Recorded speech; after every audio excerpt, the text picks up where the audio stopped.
Assalamualaikum warahmatullahi wabarakatuh. Perkenalkan, nama saya Syakira Mirza Hanifah dengan NIM 2104215. Pada kesempatan ini saya akan membahas tentang public policy di era artificial intelligence. Yang pertama, kita akan membahas tentang pengertian AI. Menurut Paul McWhorter dan Goebel, AI dapat dipahami sebagai kecerdasan buatan. AI mengacu pada simulasi perilaku makhluk hidup berdasarkan sistem yang terinspirasi oleh bio dengan model yang mensimulasikan perilaku berbagai jenis virus. AI juga terus berkembang seiring dengan kemajuan teknologi. AI tidak hanya diterapkan pada mesin atau robot, tetapi juga diterapkan pada perangkat lunak yang mencakup berbagai macam teknik komputasi. Siklus kebijakan publik di era AI. Menurut Berklan, siklus kebijakan publik adalah kerangka kerja untuk memahami kompleksitas pengambilan keputusan, proses serta para aktor yang terlibat dalam proses tersebut. Siklus kebijakan berfungsi sebagai referensi yang memungkinkan dilakukannya sistematisasi dan perbandingan berbagai pendekatan dan model di lapangan dan untuk penilaian kontribusi terhadap disiplin. Pendekatan siklus kebijakan publik mencakup berbagai momen penerapan AI yang berdampak pada aktivitas organisasi sektor publik. Salah satu tahapan dalam kebijakan publik yaitu penetapan agenda. Salah satu kunci dalam penetapan agenda adalah bagaimana caranya beberapa masalah dan bukan masalah menyita perhatian publik dan membuat kebijakan. Sehingga dalam hal ini AI memiliki dampak yang penting dalam proses penetapan agenda. Karena dengan adanya AI, kita bisa mengambil perhatian publik dengan cara membagikan informasi menggunakan media digital. Selain itu, AI dapat meningkatkan legitimasi penetapan agenda dengan cara memberikan kesempatan kepada pemerintah untuk mendorong dialog yang lebih inklusif dan beragam dengan warga negara. Dampak negatif dalam hal ini yaitu timbulnya pelanggaran privasi dalam penggunaan data untuk mengidentifikasi dan memilih masalah sosial. Selanjutnya itu tahap perumusan kebijakan, pengambilan keputusan, dan AI. Tahap kedua dalam siklus kebijakan mengacu pada momen ketika agenda kebijakan telah ditentukan dan kini para aktor politik menghadapi berbagai pilihan kebijakan yang tersedia. Dalam hal ini, AI juga dapat memberikan dampak yang nyata seiring dengan semakin majunya perdebatan mengenai berbagai opsi kebijakan dan semakin mengemukannya data serta informasi mengenai isu tersebut.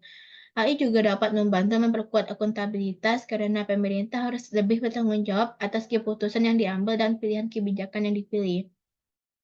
AI juga dapat menemukan pola dalam data, dan situasi ini mungkin mengarah pada penemuan solusi baru yang mendukung kebijakan publik, namun juga menghasilkan lebih banyak kompleksitas dan pengambilan keputusan sebagai akibat dari penemuan baru atau penyebab dari masalah sebelumnya. Dampak negatifnya yaitu kemungkinan pengambilan keputusan yang buruk dapat menyebabkan diskriminasi dan kurangnya kepercayaan sosial berdasarkan ketidakjelasan algoritma. Selanjutnya itu tahap implementasi kebijakan. Tahap ini mengacu pada pelaksanaan tindakan untuk menegakkan keputusan yang diambil pada tahap sebelumnya. Pemanfaatan AI dan Big Data dalam implementasi suatu kebijakan mungkin terkait dengan dua aspek, yaitu mereka dapat memfasilitasi isu-isu yang dapat diimplementasikan dengan tingkat intensitas yang berbeda-beda. Tetapi di sisi lain, sumber data dan informasi untuk implementasi kebijakan dapat diperkuat dan dipercepat dengan analisis AI. Penerapan kebijakan dapat meningkatkan penyampaian layanan terkait dengan individualisasi dan kapasitas untuk membuat profil penggunaan berdasarkan fitur sosio-demografis atau pola perilaku. Pemrosesan data melalui AI dapat menghasilkan pola-pola yang berguna untuk membuat prediksi yang dapat mengarah pada penguncian kelompok rentan atau menghasilkan kontrol yang lebih besar dalam masyarakat. Dampak negatifnya yaitu kompleksitas algoritma dapat menyebabkan penerapan kebijakan yang buruk. Selanjutnya itu tahap evaluasi kebijakan. Evaluasi adalah fase dalam siklus kebijakan yang memiliki potensi besar untuk diubah oleh AI dalam administrasi publik. Dalam hal ini, evaluasi dapat diubah oleh kapasitas untuk mendeteksi penyimpangan dan menghasilkan peringatan bila diperlukan. Menurut Hodge, evaluasi menggunakan data dan AI akan mengubah gagasan evaluasi itu sendiri. Atau disimpulkan, AI dan Big Data akan memfasilitasi melekatnya evaluasi pada setiap fase siklus kebijakan. Oleh karena itu, AI akan melakukan evaluasi yang disampaikan secara real-time sejak awal implementasi. Meskipun demikian, pendekatan berbasis AI dapat menyebabkan kurangnya teori substantif untuk pemahaman aplikasi data. Misalnya, jika pemerintah menangani AI dan Big Data, kita juga bisa mengaksesnya seperti mencari penyebab mendasar dari masalah.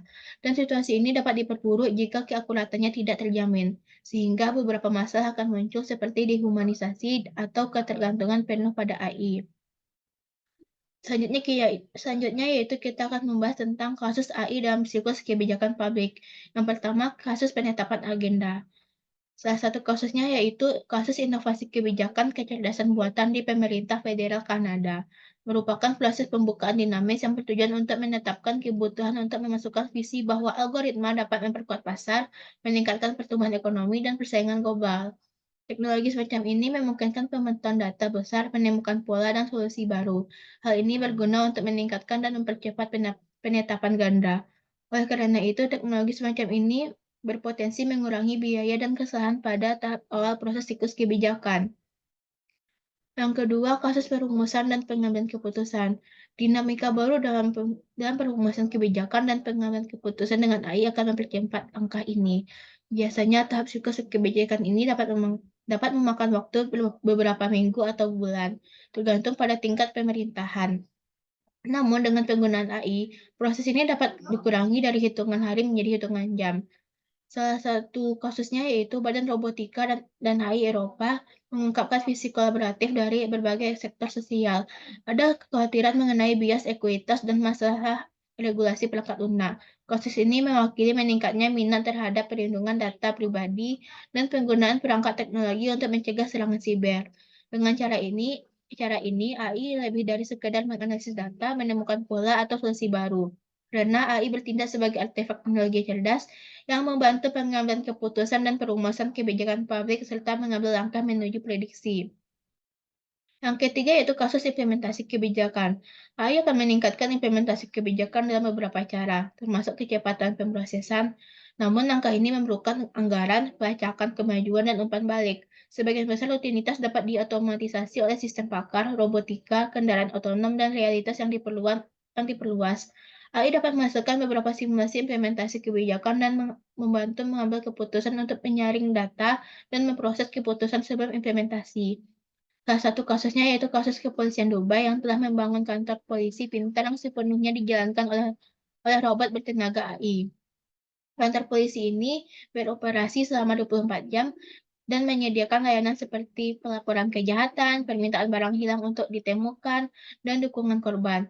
Selain itu, kantor ini menerima keluhan pekerjaan dan pendapatan serta permintaan keamanan rumah. Selanjutnya yaitu kasus evaluasi kebijakan. Langkah terakhir dalam siklus kebijakan juga dipengaruhi oleh AI.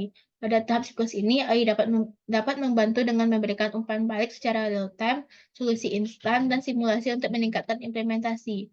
Salah satu kasus dalam hal ini yaitu di daerah Tiongkok, terdapat kios pengenalan wajah yang telah diterapkan di bandara untuk mengidentifikasi rencana penerbangan secara akurat, serta menyediakan peta dan petunjuk untuk mencapai gerbang.